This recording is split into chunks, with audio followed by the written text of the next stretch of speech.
I tried to block them. I tried to get her to move away from them. But she was still getting out and doing things. And I found that I lost control. I mean, at one point, We're recording here. You can start the recording. All right. So this is interview with Rick, aka Peaceful Ruler. oh yeah, Oh yeah, huh? Take one. love it. Love it, man. How are you doing, Rick? I'm all right, You thanks. doing good? Yeah, we're working through. I'm gonna have vacation next week, so that's gonna be Nice. a nice break. Yeah. All right. So Rick, we want to get to know you a little bit. Can you You tell us sure? how? Yes, absolutely. That's the point, man. That's why we're here, to get to know you. Okie dokie. Okie dokie. So can you tell us how old you are? I'm 63. 63 years old. And how many kids do you have? 4. 4. And boy, girl, what's 3 the boys, arrangement? 1 girl. 3 boys, 1 girl. And marital status? Married. Married for how long? 33 years. Wow, 33 years. So what forms of rebellion did you see in your kids? It started kinda as an outgrowth of some problems that my wife went through. Okay. My wife suffered some mental illness problems, and that caused our home life to be very chaotic at times. And as she struggled through that, as we struggled through that, I didn't really realize, because I was going out to work every day, just how much she was at home.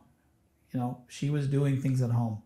So she was with the kids. She was running school for them.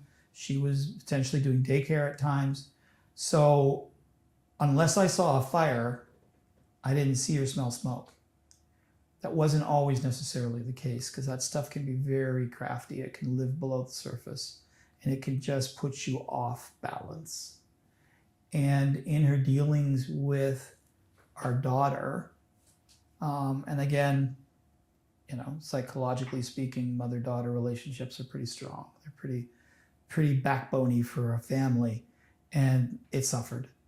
And it caused my daughter to wonder what was going on and come up against some stuff. And then both of my older kids decided that as they got to the end of their or to their high school years, that they wanted to try and look at things that were more mainstream that my wife could not do in a homeschool environment. So, Like what? oh, my son was into the arts, you know, camera, you know, film, you know, all kinds of different things. That he was the first one out of the nest that way, and he ended up going to school, and he did very well. And there was a school just down the street from us. It was very cool. It was Colonel By Secondary School. Not a bad school. Fairly decent reputation in town of all the schools. So he broke the mold, and then my daughter watched that happen and went, I want some of that action.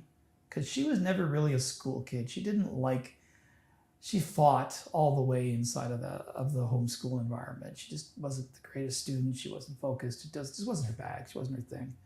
So she wanted to go to high school, spread her wings. So, okay, I said, we can do that. So I took her down. She was going to grade 9. And I went down with her, and I met with the guidance counselor. She was there. I was the parent of record to walk through it with her and figure it all out. And they had 2 streams, and this was interesting. They had sort of the main academic stream, and then they had a lighter stream, if you will. And the lighter stream was for kids who maybe were suffering a little bit with the math or the English or some of the core subjects, and they wanted to just take a little bit of edge off of their course load. So they put them in this, I don't even know what you call it anymore. I can't remember what it was called, but it was a lesser track. So when she and I talked about it after the interview, I said, I know you're really fearful. You're not great in math. You're okay in English. You're just fearful about the whole thing. Maybe what we can do is we'll start you in this lesser track, and that'll allow you to get your feet on the ground. And then you can feel strong and good. Maybe in grade 10, you'll go back up. I said, but it'll help you get started. What do you think? She went, yeah, I like that. That's a good idea. So we did it. Well, unbeknownst to me, what the lesser track was, is it was a place for the kids who were problems, who were trouble, who came from upset homes or broken homes, who did drugs, who were heavy into gang violence, who were, I had no idea this even existed in this school. From my son's, he was at the other side of the spectrum. He was way up at the top. And she fell in with a bad crowd. And I mean bad crowd. And of course she's going to fall in with a bad crowd. They're your peers. You go there every day. They're talking in your ear all the time about what's going on at their house, what they did, and what they did this weekend. And don't you want to come with us? Wouldn't you like to come out? Wouldn't it be great? And suddenly I had a 15-year-old, 16-year-old daughter who was out of control. And when did you spot the out of control behavior? It developed over time. And it wasn't even when she went emo and she had the dark hair and the dark makeup and all that, although that was a pretty good tip that things were getting pretty interesting. And, but again, it was seeing her. We would always have a very open door policy at our house for friends. So friends were invited over, friends that broke bread with us. That was expected, that we would meet your friends. And some of these friends, they tried real hard, but you could just tell they just couldn't keep it up for very long. And there was always this edge of, I'm not sure that hanging with her is the best thing. And it wasn't. And it progressively got worse. How did you address those friends? I tried to block them. I tried to get her to move away from them. But she was still getting out and doing things. And I found that I lost control. I mean, at one point I changed the locks on our house because I literally told her she could not be there under those, the way she was acting. And what her answer was, before I changed the locks, was break in with her friend. And they broke into our house on several occasions. Took things, got food, did what they wanted to, left. And when you got home, you could tell they'd been there. They didn't try to cover their steps, cover anything. And it was just really, it was disaffected. And unfortunately, it was the blind leading the blind. And I think if you had my daughter standing here or sitting here with me, I think we could talk about it, because we have. And I think she would say that she just wanted to belong somewhere. She just wanted to have some friends and be social. And unfortunately, the people that she bumped up against first and then got stuck with were horrific. I mean, not even just a little bit, really horrific. When you addressed her, because you addressed her on multiple occasions, I'm assuming. Yep. Right?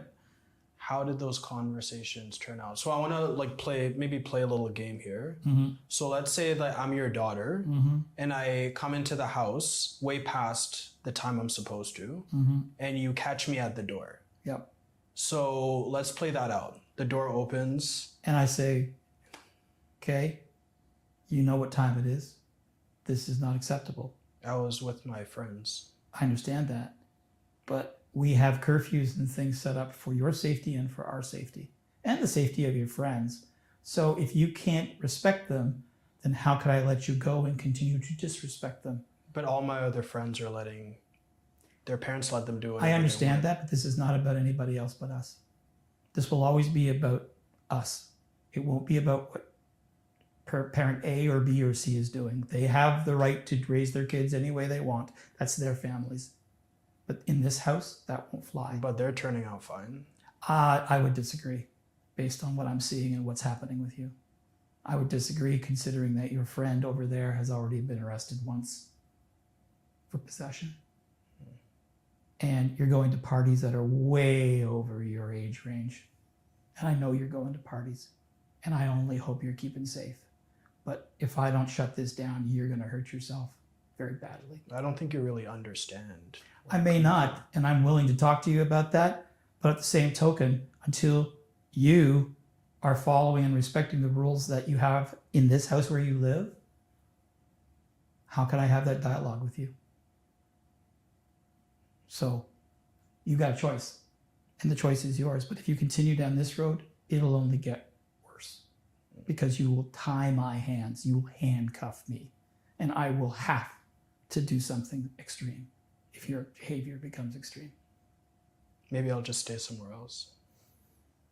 Well, you're 15, you can't do that. But when you become 16, yeah, you can.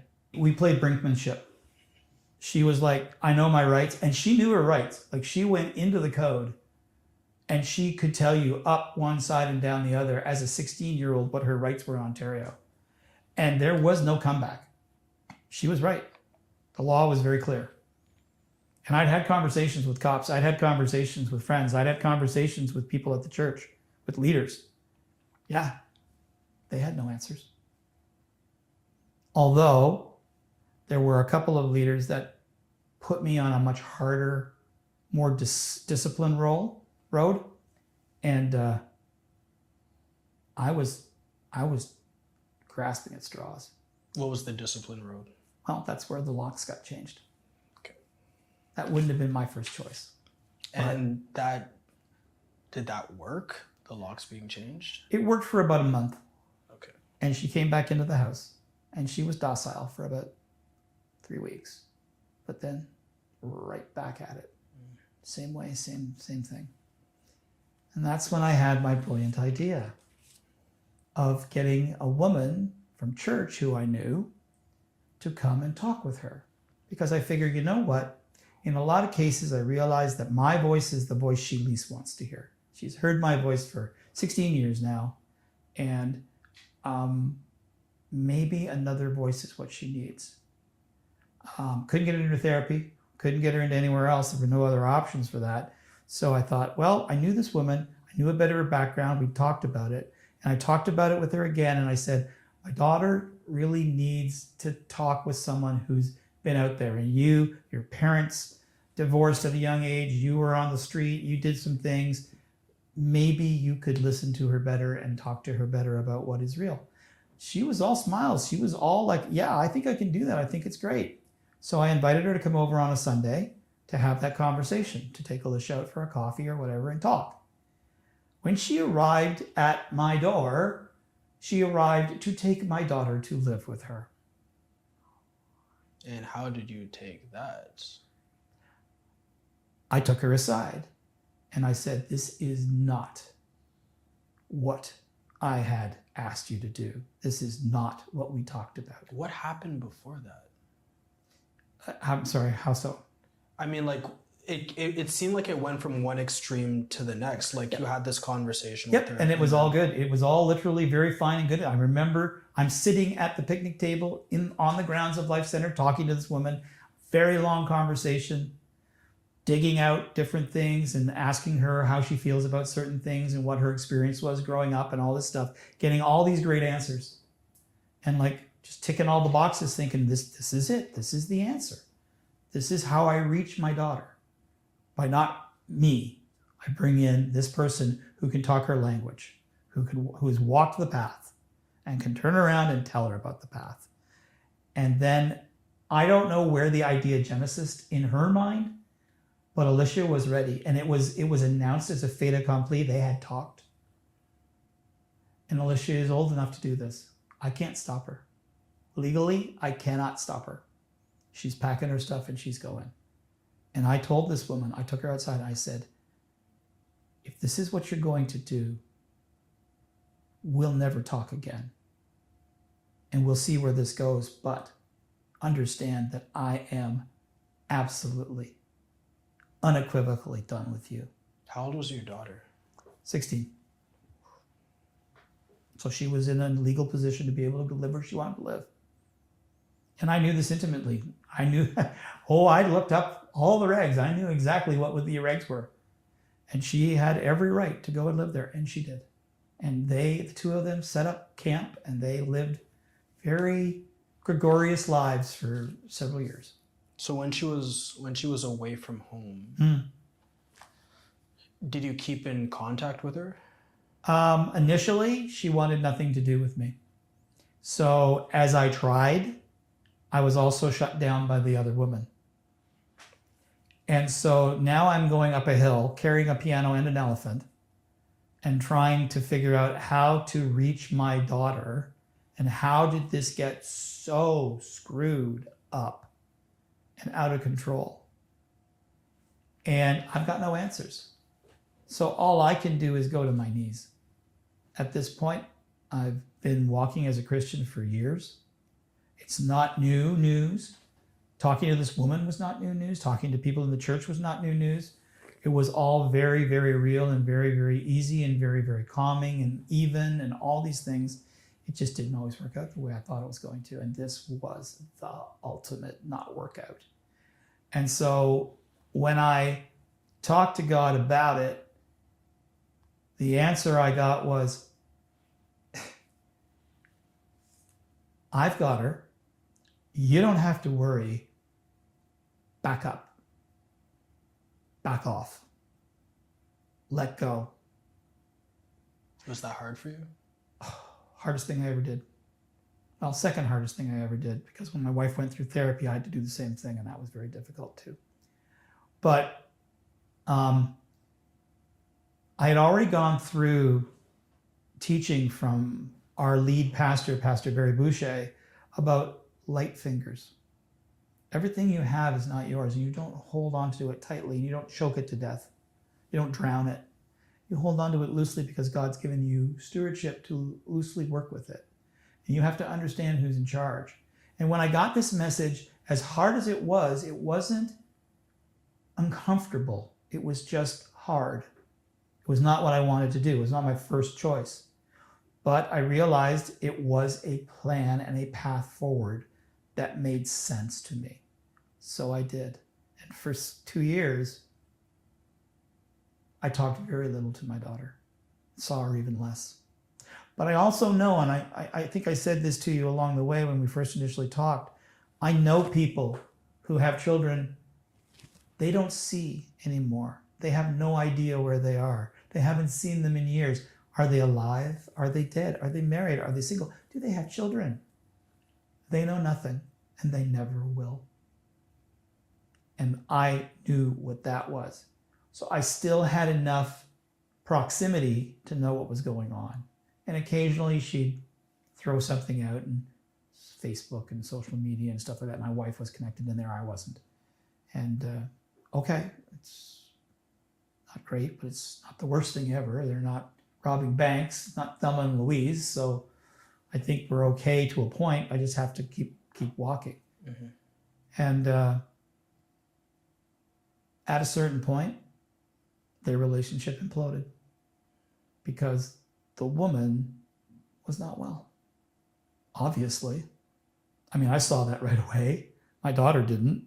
She thought she had a buddy, a pal, a friend, who would get her whatever she wanted, and everything was great. And we hung out and did things together. And I'm sure this woman thought she had just the daughter she always wanted. She could just lavish her and do whatever she wanted and do the things that her mother never did with her. So it was all very wonderful until it wasn't wonderful. And it fell apart in rapid order. And then I started to get emails. Dad, I need to talk to you about something. This is weird. This is going on. Does this make sense? I'm like, no, it doesn't. And it's not healthy. And I think you need to come out of there. But you have to decide when that is and how that is. I mean, I know you're welcome here. I like to think you know that. But I don't know if it's on your list of things to do as options. But it could happen. And we could try again. I know that it didn't work on a number of levels before you left. And they were not good too. But we could try again. And after a while, she came back. How long was she gone? 3 years. How did your wife handle that? Not well. How so? How did she not handle it well? She was fighting her own emotional battles with mental illness. So she was hung up in a lot of stuff that she had to work on for herself. And then I was working with her on that. But I remember her standing in disbelief as she watched it unfold. And this was a person this was my idea. this was my great solution. And she just looked at me like I had 3 heads and all of them were dead. Hi, hope you're enjoying this video. If you like this content, be sure to give us a thumbs up, subscribe, and let us know what you think in the comments below. That's it for now. Enjoy the rest of the video. What about your kids, your other kids seeing this behavior? See, this is the part where, you know, I don't want to say, okay, I'll say sins of the father, but I don't mean it that way. But, you know, the generational thing that happens is my kids could do their own thing at the drop of a hat. Oh, I remember Rick doing that when suddenly you're not going to church anymore. Okay, no problem. I'll go do this. Okay, I'll go do this. I don't need an explanation. Now, I tried to give explanations. They really didn't care. As long as they were doing what they were doing, not a problem. Their sister was doing whatever she was doing. Fine. We weren't close anyway. She was doing her thing. We were doing our thing. Now, that's changed happily. But it's still, there's a struggle there inside of our kids. They still have a lot of the me road and not a lot of the us mode. And that's coming slowly but surely. How do you achieve the us mode? By talking about it and demonstrating it. You know, and if we're demonstrating it with someone, with another family, we'll demonstrate it with another family. We'll demonstrate it with an episode at church. We'll demonstrate it with my wife and I, you know, because we did things along the way that not everybody wants to do, like bring my mother to live with us when my father died. And then telling her that if she was ever to get sick or not well, we would look after her. She would never go to a home. And we did that right up until the day she died. We got into that place of showing them that things matter and how you do them matter. And there's bigger things other than just the easy road or the road more traveled. Holding on to that sacrificial element, how hard was that to maintain for you and your kids? For what, sorry? Well, like being this, okay, we're not thinking about ourselves. We're prioritizing the well-being of the family. Mm-hmm. And you bringing your mom in to live with you. I mean, you must have been battling your own challenges having her at the home and yep. You know, all of and those she things. Didn't have a relationship with them. Yet another dysfunction, right? Because she and my father had spent their entire, you know, later years after I left home, it was the me, myself, and I show. They continued merrily making money and investing in things and going on vacations and doing whatever, and they really didn't know their grandkids. And that was unfortunate. And at the end of the day, they really didn't know how to know their kids or how to get involved with them. And when my mother finally came to live with us, she was old enough and in enough of a mood to, all your kids do is make noise. It's so annoying. And I'm like, yeah, because they're kids. Get over it. Okay, we try to respect you in the home, Mom, but you are part of a home and there are kids here and that is the way it is. And we had some monumental discussions, my mother and I, about that. Some of them not very pleasant. Especially when she actually said things that were very, very abusive to my kids. How did you handle? I didn't handle it very well. I came down on her like a ton of bricks. I said, don't you ever do that. They live here and so do you. There is room for everybody. There is no reason why we can't love one another. So why are you taking this tact? You need to back up and rethink this. Because I won't support it and you will not have my love for it. I love you, but you won't have my love in that area. So how would you have changed that from how you dealt with it initially? I would be more cautious of who I said things to when I said them, who was in the room.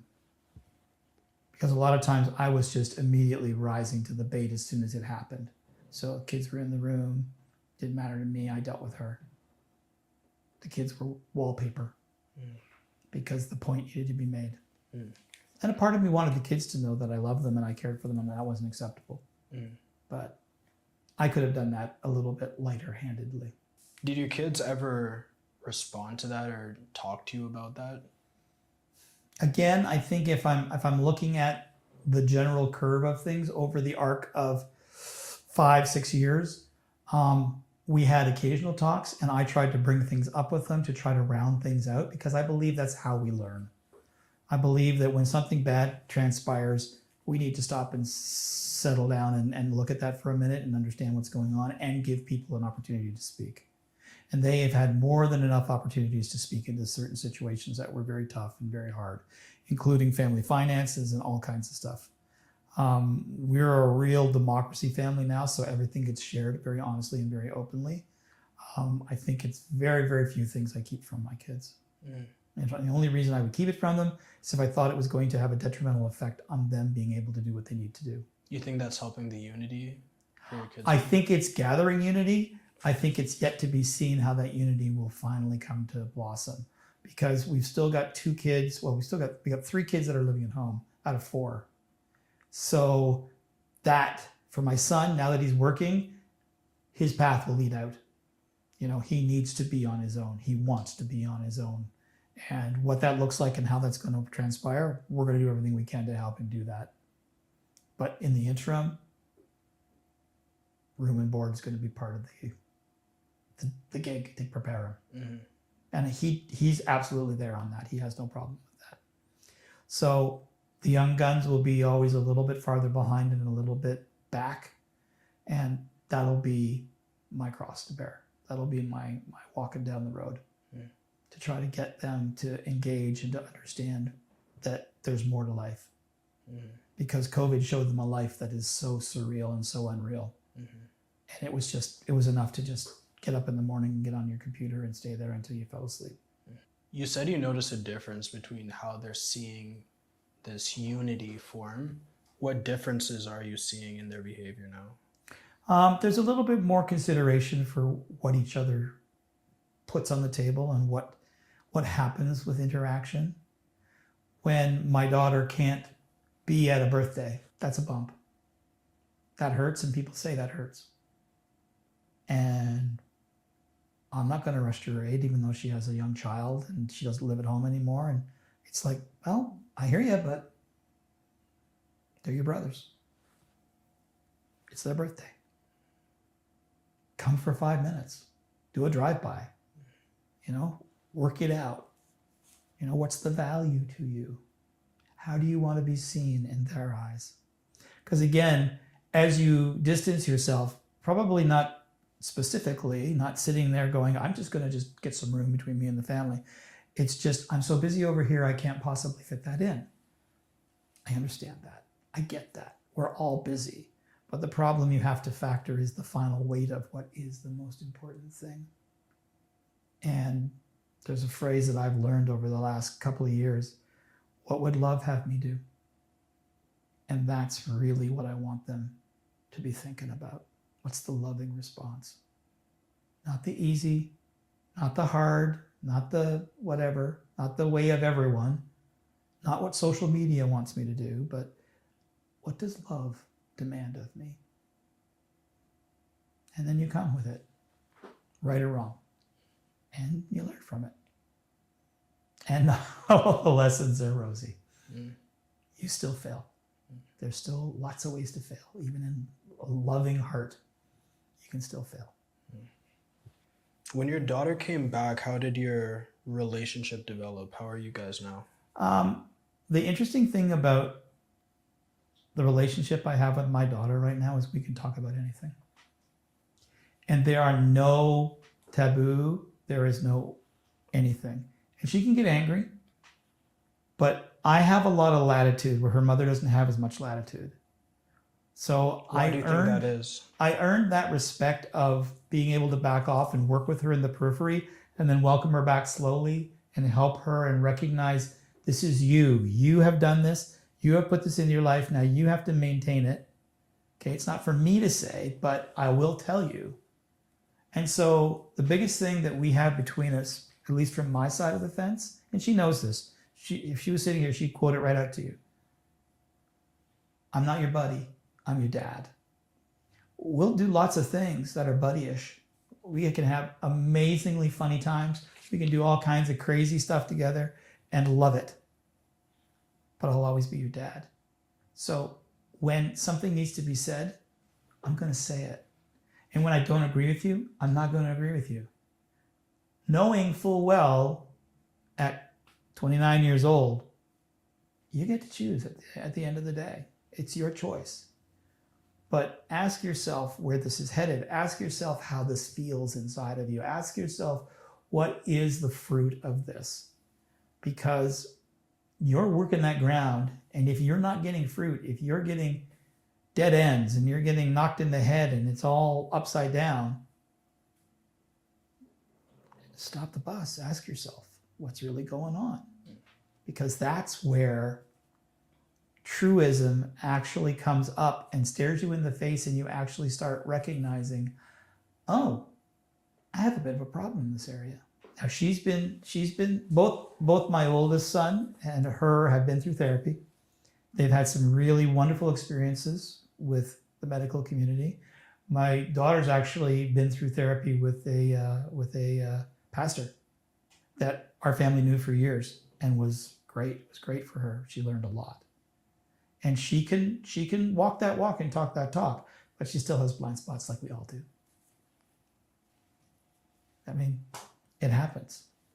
You know, I still struggle with anger. And sometimes the anger jumps up first, and I have to squash it down or catch it before it gets out ahead of me, because it's monumental. It's right back to that atheist picking fights with Christians. You know, it's just I thought that when I came to Christ, I thought that I had really put that in a closet and nailed it shut. And it was literally only about a year ago where I started to recognize somehow it gnawed a hole in the door, and it's getting out, and I'm not stopping it. So I have to work with that. How do you work through that? Trying to recognize triggers, trying to recognize watershed themes that are triggers, and also catching it before it catches fire. There is a moment, there always is a moment when the thought first comes. If I can red flag it as that's going to turn to anger, I can shut it down, and I can be balanced in my approach. I may not be happy, but I can be balanced. And in certain things, I'm gangbusters at it. I can work with people who I absolutely hate, lovingly and knowingly, because I can catch myself. But when it comes to my family, sometimes it jumps up too fast. Why do you think that is? Probably I'm going to say because I love them that much that I don't want to see them, because inevitably I don't want to see them hurt, because inevitably where the anger jumps up is in situations where they're being hurt, where they're being taken advantage of, where they're making, I'll say it, stupid decisions that are aligning with nothing, that are self-seeking, self-gratifying, or very narrow in outlook. You know, and narrow sight, narrow vision is not a good way to grow and live. Not in this world. There's just way too much going on that you have to deal with. And I don't care if you're 15, I don't care if you're 25, I don't care if you're 35. It is a hard go. You know, hashtag the struggle is real. That is exactly what we're living.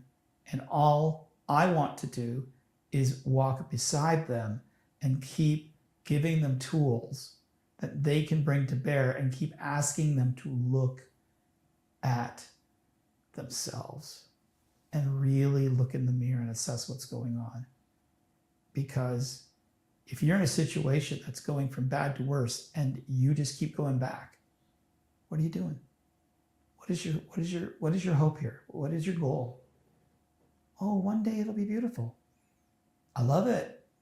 And as a Grimm's fairy tale, that has every possibility of working out.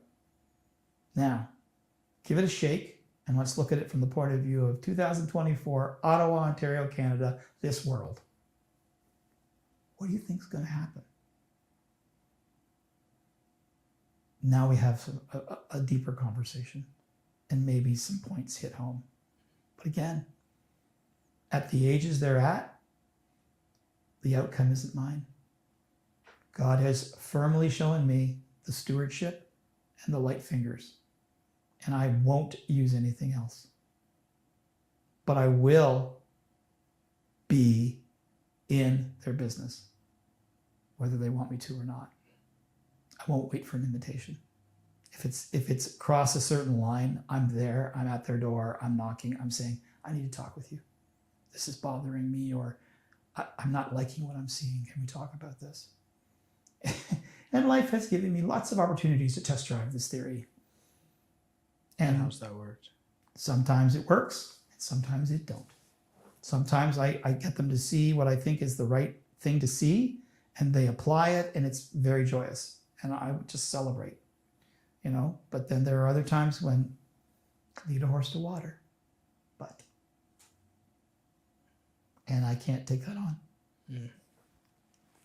So when do you know to pull back in those situations where? If I see two things, Mm-hmm. if I see the glazed over look or the put up the defenses, yeah, have at it, Dad. I got the wall up here. You just, throw everything you got, hand grenades, whatever. If I experience that, it's time we've gone too far. Regardless of what more I think I can say or that I think has value or weight, it's useless. And the other thing is, just don't fall in love with the sound of my voice.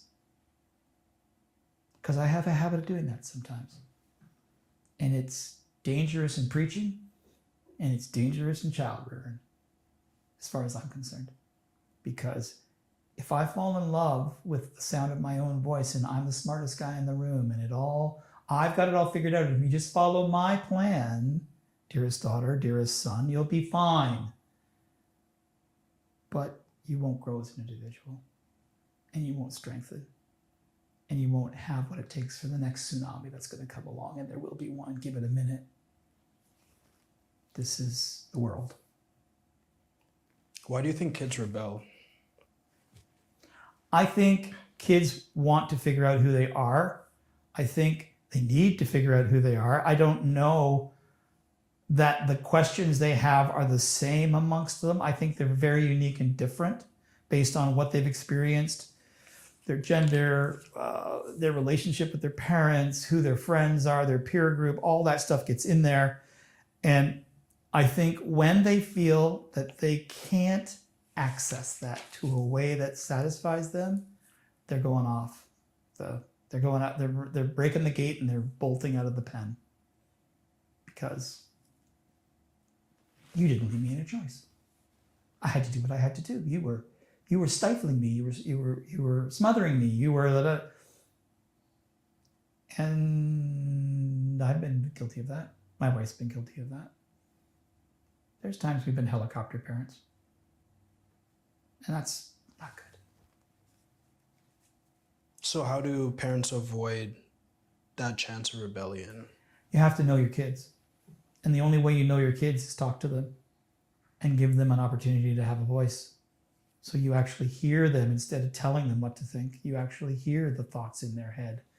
You actually understand that here's why I think I should be able to stay up and watch that movie. I know I'm only 10, and I think those things have a chance of growing something. They have a chance of growing skills. They have a chance of growing communication, and they have a chance of knowing your kids better, because I think, quite frankly, a lot of us need to know our kids better. I think we know a piece of our kids, or heaven forbid, we know the pieces we like. It's kind of like Jesus, right? There's lots of things I like about Jesus, but what about the tough stuff? What about the things that he says that challenge me and I don't like it and I don't want it to even be in the Bible? So am I running around with an eraser pen with my Bible? No, I've got to figure that out. So it's the same thing. Like if I know most people love their kids and they want nothing but the best for their kids, and I applaud that. I have seen dysfunctional families. I was a beaver leader, 5 to 7 year olds in Blackburn Hamlet for 10 years. I saw everything from soup to nuts in families. I had families where you'd have an event where it's, come and be with your kid and have fun and we're going to do this. And I literally would have parents come to me and go, do I have to? And I'm like, no, you don't have to, but you're paying the therapy bills. When your little Johnny or Susie's looking around and you're nowhere to be found. and all the other kids' parents are here. Think about that for a second. Still didn't cut mustard with everybody. Some people it changed, but other people, they did it anyway. Do you think friends are the biggest contributors to kids rebelling, or one of them? I think it is a contributor. I don't think it's the only contributor. I don't know. I think in certain circumstances it can be the biggest contributor. And I think the part of that makes it the biggest contributor if your kid wants to be seen as somebody with somebody. If your kid wants to be accepted, and who doesn't on some level, then that starts to become creepy in all the wrong reasons that can go run amok. There are other times it can be great, and you meet these kids and they're wonderful, and the two of them together is awesome, and they have sleepovers and they do things and da-da-da-da. It's great. But you got to watch out. Not every kid has that ability, and not every kid's going to bring that to the party with your kid. And heaven forbid that your kid's going to a dysfunctional house. I mean, it happens. And again, I have to give my kids an ability to understand how to move through that. We had those conversations. If you're uncomfortable, if you don't like what's going on, you call me and we'll come get you. And I'll make an excuse. But not if it's hard. Not if they're having something you don't like for dinner. That's not an excuse. That's fair. That's fair. Dad, they're having corn. I hate corn. Suck it up, Muffin. It'll be all right. Yeah, you'll be fine. Do you think fathers have a particular role to discipline their kids? And what is that role in your eyes? Well, first of all, I'm a believer in men are the head of the household. They have the spiritual discipline put upon them to be the head.